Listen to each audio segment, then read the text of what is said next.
Now, I don't think all 8 billion people, your family included, are just going to get together and agree not to step on you. Especially if that's what they've been doing for a very long time, they're likely to continue to do so.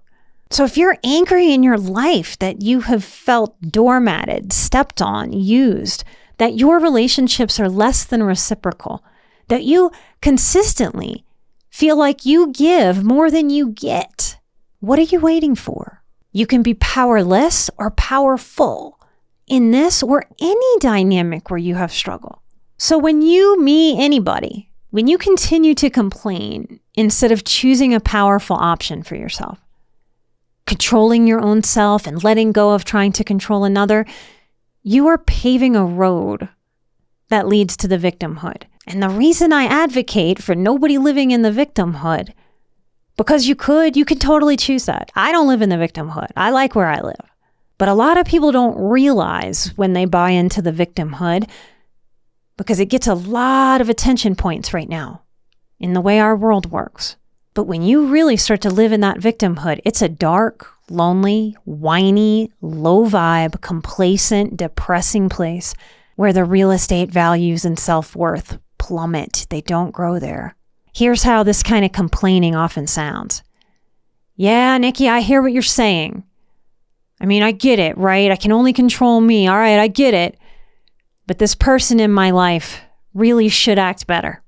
And by better, what I really mean is the way that I want.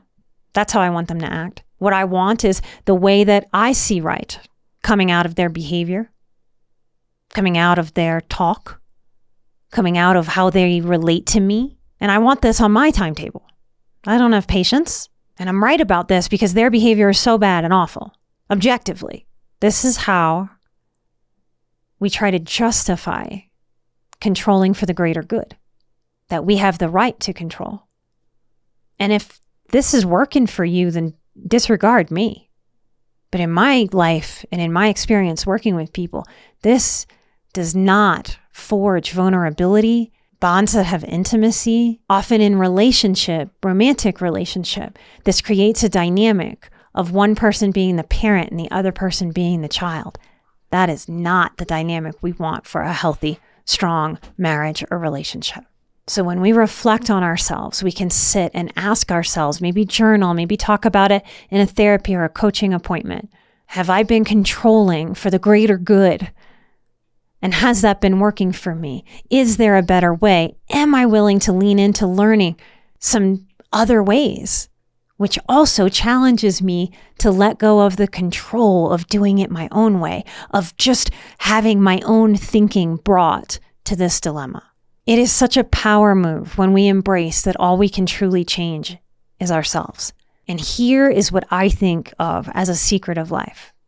This is the magic, y'all. When we act and show up differently for ourselves in our own lives, that's really the only way that we change other people. Now, what do I mean by that? When you act and show up differently for yourself, that's the only real way that you force just by being who you are. Not strong-arming, just by showing up differently, you actually force other people to respond differently to you because you showed up differently. This might be one of the two main ways that we can actually change another person, by changing ourselves, which changes their response. So what's the second way? The second way is by inspiration. We change something about ourselves. Use yourself as an example. When somebody inspires change, shame doesn't make us want to change, or if it does, it doesn't help it stick. It's just for the moment, the shame is there. I don't change because somebody tries to control me. If anything, that's the very thing the human being in me wants to dig her heels in and go, oh, now I don't want to change at all. We can learn to deal with that aspect of our human condition. I don't think anybody feels inspired to change by someone attempting to control them. So you get to change people in your world when you pull your control to yourself, and then when you inspire. Comment the word control to get a link to the full episode.